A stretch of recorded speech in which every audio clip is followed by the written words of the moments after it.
Hello I'm doctor Niloufer అండి. నేను యూట్యూబ్లో హెల్త్ గురించి, లైఫ్ స్టైల్ గురించి అండ్ మోటివేషన్ గురించి చాలా వీడియోస్ చేశాను.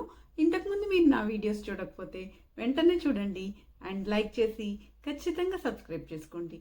ఇవాళ మన టాపిక్ అయితే మోకాల్లో, శరీరంలో జాయింట్స్ దగ్గర కిర్రుమని, కట్మని శబ్దాలు వినబడతా ఉంటాయి కదా, వాటి గురించి అవి ఎందుకు వస్తాయి అనేది. మరి మన టాపిక్లోకి వెళ్ళిపోదాము. మామూలుగా మనం మోకాలు మడిచినప్పుడు కానీ, చాచినప్పుడు కానీ, లేకపోతే వేళ్ళు లాగినప్పుడు కానీ, ఒళ్ళు విచ్చుకున్నప్పుడు కానీ కొన్ని శబ్దాలు వస్తూ ఉంటాయి జాయింట్ నుంచి. ఆ శబ్దాలు అనేవి ఎందుకు వస్తాయి అని చూసుకుంటే అవి ఏంటంటే మామూలుగా అక్కడ ఆ ప్రదేశంలో జాయింట్ల దగ్గర గాలి బుడగలు లైనింగ్లో ఉంటాయన్నమాట. జాయింట్ లైనింగ్లో ఈ గాలి బుడగలు ఆ లైనింగ్లో ఇరుక్కున్నప్పుడు ఈ శబ్దాలు అనేవి వస్తాయి. అంతేకాకుండా ఈ మోకాలు చాచినప్పుడు కానీ, ఏదైనా జాయింట్ ఇలాగా చాచినప్పుడు అక్కడ ఒక గ్యాప్ అనేది క్రియేట్ అవుతుంది అనమాట. ఆ గ్యాప్ వల్ల కూడా ఇలాగా శబ్దాలు రావడానికి అవకాశం ఉంటుంది.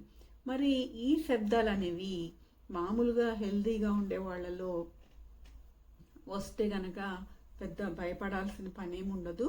కానీ ఇది ఏజ్ పెరిగే కొద్దీ ఎక్కువగా వస్తున్నా, లేకపోతే ఈ శబ్దంతో పాటు నొప్పి కూడా వచ్చినా అప్పుడు కీళ్ళు అరిగాయని మనకి అర్థమవ్వచ్చు. ఎక్కువ వయసులో ఉండే వాళ్ళకైతే ఈ ఆర్థరైటిస్, కీళ్ళ వ్యాధి వచ్చి ఉండొచ్చు. లేకపోతే లిగమెంట్స్ అని ఉంటాయన్నమాట, కీళ్ళని పట్టి ఉంచే బ్యాండ్ లాంటివి, అవి దెబ్బతిన్నప్పుడు కానీ ఇలా జరగడానికి అవకాశం ఉంటుంది. అయితే ఈ లిగమెంట్స్ అనేవి ఏంటంటే మోకాల దగ్గర ముఖ్యంగా ఉంటాయి. ఇవి యాంటీరియర్ క్రూషియేట్ లిగమెంట్ అని మోకాలి జాయింట్ దగ్గర పైన భాగంలో, పోస్టీరియర్ క్రూషియేట్ లిగమెంట్ అని మోకాలి జాయింట్ కింద భాగంలో, తర్వాత కొల్లేటరల్ లిగమెంట్స్ అని ఉంటాయి, మీడియల్ లేటరల్ అని. అంటే ఒకటేమో మోకాలికి లోపల భాగంలో, ఒకటి బయట భాగంలో. వీటన్నిటిలో కూడా ఇవన్నీ లిగమెంట్స్ అనమాట. వీటిలో ఏదైనా డ్యామేజ్ జరిగినప్పుడు ఇలా రావడానికి అవకాశం ఉంటుంది. అవే కాకుండా ఈ మోకాలి ఎముకకి, తర్వాత క్రింద కాలిలో ఉండే రెండు ఎముకలకి మధ్యలో ఒక కుషన్ లాంటిది ఉంటుంది అనమాట. దాన్ని మినిస్కై అంటారు.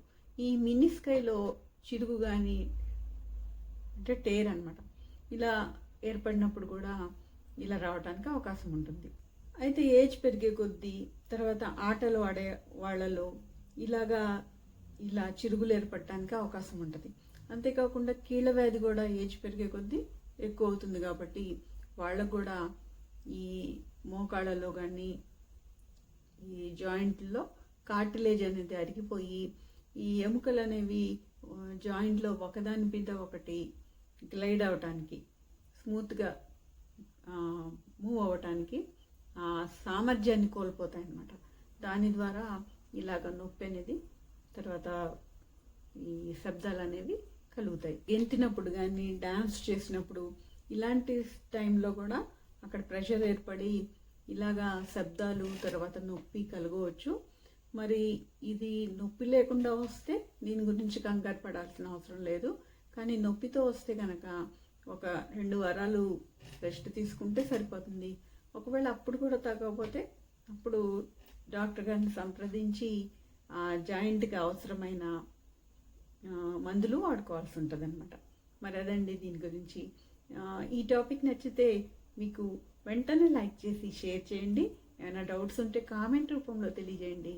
అండ్ సబ్స్క్రైబ్ చేసుకొని నోటిఫికేషన్ ఆన్ చేసుకుంటే ఇలాంటి మరిన్ని మంచి వీడియోస్ మీరు చూడగలుగుతారు. And thank you for watching. మరొక వీడియోలో మళ్ళీ కలుద్దాం.